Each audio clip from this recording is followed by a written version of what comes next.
Previously on Spirit Science. Recently, thousands of clay tablets were pulled out of a lost city thousands of years old.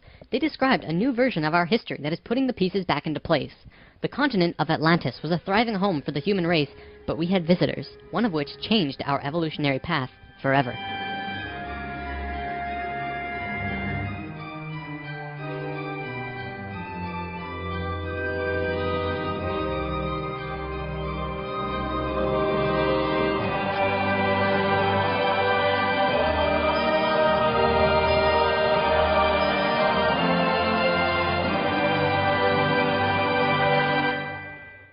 Something I should have mentioned last time, Thoth's father, Thome, was one of the Nacals who set up Atlantis on the island of Udal. That island, the top of the Tree of Life, was the brain of Atlantis, and on it was a small city called Poseidon.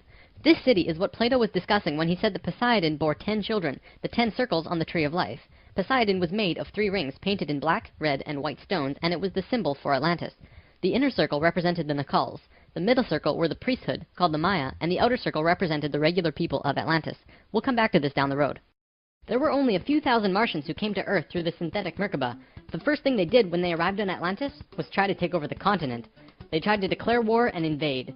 However, they were vulnerable due to their small numbers, compared to the millions of Atlanteans, and we finally subdued them. We were able to stop them from conquering us, but we could not send them back. When this happened on our evolutionary path, we now had the planetary consciousness of a 14-year-old girl. The Martians were an incredibly male species, and also very old, so what you had was a 14-year-old girl being taken over by a 60 or 70-year-old man. We had no choice in the matter. The Martians just stepped in and said, like it or not, we're here. They didn't care what we thought or felt about it. Really, it was no different from what the settlers of North America did to the Native Americans. Once the initial conflict was over, it was agreed that the Martians would try and understand this female thing they lacked, this emotional feeling which they had none of at all. Things more or less settled for a while, but the Martians slowly began to implement their left-brain technologies, which the Atlanteans knew nothing about. One after the other, the Martians kept putting out these left-brain inventions, until the Atlanteans slowly began to see things through their left brain. We slowly began to become a male species. The Martians gained control, bit by bit, until eventually they had all of the power, as was their intention. The animosity between Atlanteans and the Martians never subsided, not even till the end of Atlantis. They hated each other. The Atlanteans were shoved down and treated like inferiors. It was like a marriage that the female component didn't like, but the male component didn't really care if she liked it or not.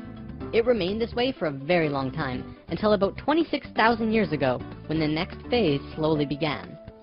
Before we continue, we have to talk about polar shifts. See, in the 1930s, Edgar Cayce was channeling information for a geologist when he stopped and he said, "There's something you should know. In the near future, the Earth's poles are going to shift." Cayce was a brilliant man with a very strong connection to higher dimensions, where he communicated with other beings for the human race. Ultimately, it was because of his channelings that the belief system called New Age was created. This is again just putting what he was doing into boxes of understanding, because no one else understood what he was doing at that time. Nevertheless, when Cayce talked, people listened. Geologists began exploring the possibility of a polar shift, and they found something remarkable. A string of major pieces of evidence came forth and lent tremendous weight to what Cayce was saying, and they have now changed the world's view on the subject. Scientists believed that if there was going to be a physical pole shift, there would also be a change in the magnetic poles. Through studying lava beds, geologists were able to see where the planetary magnetics were when the lava beds hardened at certain depths. They found that the earlier magnetic poles were not where they were now, but in Hawaii. The last shift that took place was 13,000 years ago, and we will get there in the story soon. They did another test and found that it had shifted again 26,000 years ago as well. Scientists also learned that polar shifts happen very quickly. In a single day, the magnetics would do a complete flip, or turn 90 degrees. There's that number again. And within 24 hours, the sun would be rising differently than it did the previous day. This shift has happened hundreds of times over the last 100 million years on Earth, but it's speeding up now and happening faster and faster. Now only 13,000 years between each shift. A whole new viewpoint is beginning to be understood. From space, would this not appear as a pulse? Now, there's a lot more to talk about with polar shifts, but I'm going to give you the basics and provide sources if you want to learn more. A scientist named Charles Hapgood was studying this at great detail because the leading theory behind what caused polar shifts was still underdeveloped at the time. He came up with a theory that demonstrated to be possible through various experiments. Through these experiments, they learned that the surface of the Earth, the crust, could slip over the main mass of the Earth, which continues its rotation as if nothing happened. The crust would rotate and spin out of control until eventually it settles again in a new location aligned with the new magnetics. During this time, there are massive earthquakes and tsunamis and devastations that rock the world. Doesn't that sound a bit like the destruction described in the Book of Revelations? Now, I don't want to freak anyone out. Besides Edgar Cayce's account, many other ancient prophecies, including Nostradamus and Mayan prophecies, have talked about polar shifts in one way or another. And modern science is becoming increasingly aware that there is going to be a polar shift in our near future, which is lining up with our consciousness shift, though they don't take that aspect into account. It's funny actually. A while back, NOVA did 2 reports on polar shifts, and both times NASA shut them down. Then recently, NOVA released a new video, which I showed you a little bit of last time, called Earth's Magnetic Storm. That video shows all of the evidence for pole shifts without actually using the words pole shift. It's almost as if a specific company doesn't want us knowing about this and the evidence that's been brought forth.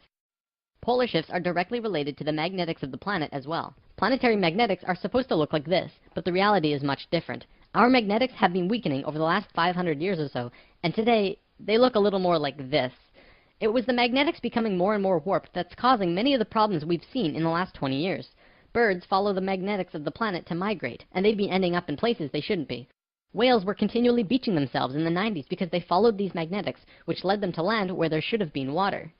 As for humans, you know how on the night of the full moon there are more rapes, murders, and violent crimes than any other night of the lunar cycle? Well, the moon affects the magnetics of the Earth, slightly. But the magnetics are so warped right now, it's affecting how we think and act as a planet. Our collapse of social structure is related to the geomagnetics of the Earth. Or perhaps it's the other way around. There's one other thing that we need to discuss about polar shifts. They always line up with a consciousness shift. They are interrelated. Thoth lived on Atlantis for a very long time, and he told us that he saw the Earth shift 5 times, watching the sun rise in the east, and then the west, then the east, then the west. This is how to explain why during a consciousness shift at the end of Lemuria, it sank beneath the oceans and Atlantis rose. If the crust was spinning randomly around the planet, many geological events such as continents rising and falling would take place. Now that we have an understanding of polar shifts, we can continue with this drama on Atlantis. 26,000 years ago, we were exactly where we were today on the precession of the equinox. We had gone through our falling asleep phase, and we were about to begin waking up. It was at this point that there was a small consciousness shift. We actually went down in consciousness, not up. A piece of Atlantis about the size of Rhode Island sank into the ocean.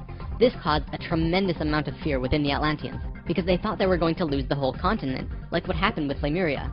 Because of the consciousness shift, one of the bigger things they lost was their connection to the future. They couldn't foresee big events such as the potential sinking of their home.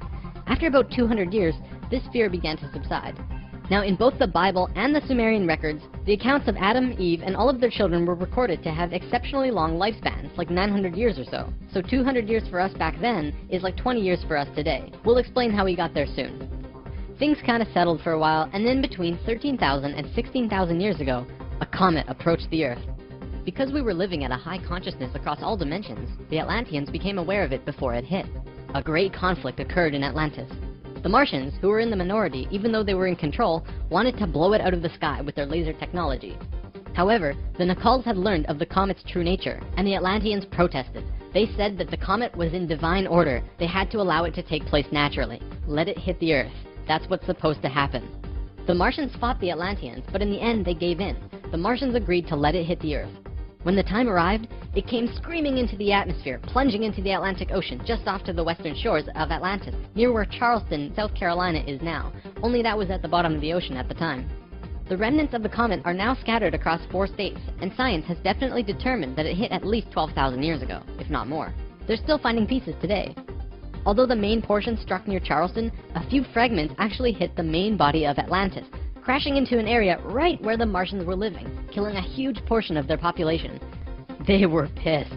They said, "It's all over, we're divorcing you, and we're gonna do whatever we want. You can do what you want, but we will never listen to you again." We know this whole bit. We've seen it in divorced families throughout the world. And the children? Well, look at our modern world today. We are the children. You can guess what the Martians did next. Their primary interface with the reality was control, and when their anger rose to meet their desire for control, they decided to take over the Earth.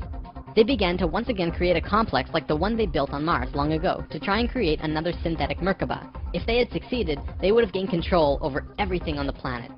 The only thing was, around 50,000 Earth years had passed since they had built a Merkaba, and they didn't quite remember how to do it. But they thought they did. The Martians built the buildings in Atlantis. They set up the whole experiment, threw the switch, and lost control. The destruction was immense. In this reality, you can hardly make a greater error than to create an out-of-control Merkaba. The experiment began to rip open the dimensional levels, not the higher ones, but the lower ones. To give an analogy, if you took a knife and slit open your stomach, the stomach acids would seep into other parts of the body that it's not supposed to be in. That's like ripping open the dimensions. The Martians almost destroyed the Earth. The environmental disaster we are experiencing today is nothing in comparison, though today's disasters are a direct result of these events. Because of this tear in the dimensional levels, a huge number of lower dimensional spirits and beings were thrown out of their comfort zone and into these higher levels. They were forced into a world that they did not know or understand. To survive, they needed bodies and began automatically entering into the bodies of people. For every human body, there were hundreds of lower dimensional spirits inhabiting them. These beings were Earthlings like us, but very different, not coming from this dimension. It was a catastrophe, probably the biggest the Earth has ever seen.